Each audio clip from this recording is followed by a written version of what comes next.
नवीन वस्ती आहे, वाढी वस्ती हे संजीवनी या इकडं.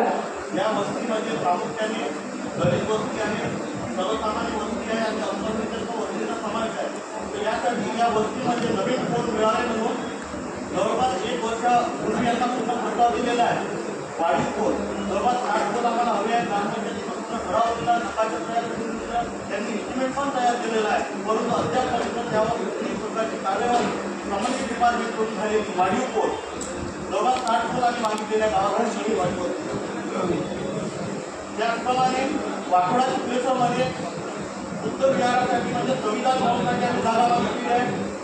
सम्राट लोकशाही अण्णाभाऊ साठे यांच्या सभागृहासाठी जागा मागितली आहे आणि अहिल्यादेवी स्मारकासाठी जागा आता ही जागाचा विषय वेगळी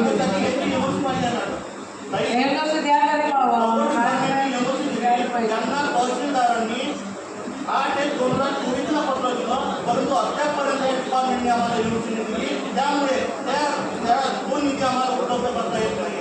कारण की आम्ही 15 विधायकांमधून अण्णाभाऊ साठेसाठी तरतूद केलेली आहे 10 लाखाची, परंतु तुमची युनिव्हर्सिटी नसल्यामुळे ते सभागृह आम्हाला बांधता येत नाही आहे. त्याचप्रमाणे संविधान भवनसाठी सुद्धा युनिव्हर्सिटी दिलेली आहे आणि अहिल्यादेवी स्मारकासाठी सुद्धा युनिव्हर्सिटी दिलेली आहे. बाकी 8 ते 10 ठिकाणी युनिव्हर्सिटी दिलेल्या आहे. म्हणून त्या युनिव्हर्सिटी मिळण्यासाठी काही आपल्या माध्यमातून कार्य करण्यात.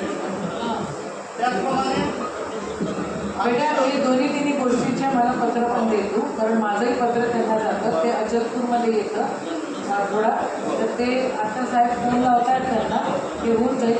पण तू पत्र जर दिलं तर ते आपल्याही रेकॉर्डवर राहतं, त्यांच्याही रेकॉर्डवर राहतं आणि आपल्याला फॉलोअप करायला सोपं जातं. आणि वार्ड क्रमांक 2 मध्ये काही आपल्या निवडून 8 लाख रुपयांचं उद्योगविहार मंजूर झालं होतं, परंतु टेक्निकल प्रॉब्लेम असा की त्या उद्योगविहाराच्या जागेतून काय उपयोग होती, काय केल्यामुळे ते कॅन्सल झालं. त्यामुळे या संबंधित डिपार्टमेंटला आम्ही प्रस्ताव दिला की हे जाग हटवा. त्यांनी इस्टिमेट केलं, सर्व केलं. पहिले त्यांनी प्लेन एकत्र केलं, आता ACP योजनेत ते ट्रान्सफर केलेलं आहे, परंतु अद्यापपर्यंत त्यावर कुठल्याही प्रकारची कारवाई झाली नाही. यांचं म्हणणं आहे तर DPDCमध्ये ते जाते. आता जाते तर केव्हा जाते, कारण जवळपास ते जाग हटवण्यासाठी 2 वर्षापासून यांना पत्र दिलेलं आहे, इस्टिमेट झालेलं आहे, सर्व झालेलं आहे. ते पण अद्यापपर्यंत त्याला सुरुवात झालेली नाही. त्याचप्रमाणे आपल्या वाकोडा गावाला सबस्टेशन व्हावं हे काही तुमचं एक स्वप्न होतं. त्या रूपाला आम्ही सर्व जागा वगैरे सगळ्यांना उपलब्ध करून दिलेली आहे. जेव्हा जे ठराव मागितले ते सर्व ठराव संबंधित डिपार्टमेंटला दिलेला आहे, परंतु अद्यापपर्यंत सबस्टेशनचं काम यांनी चालू केलेलं नाही.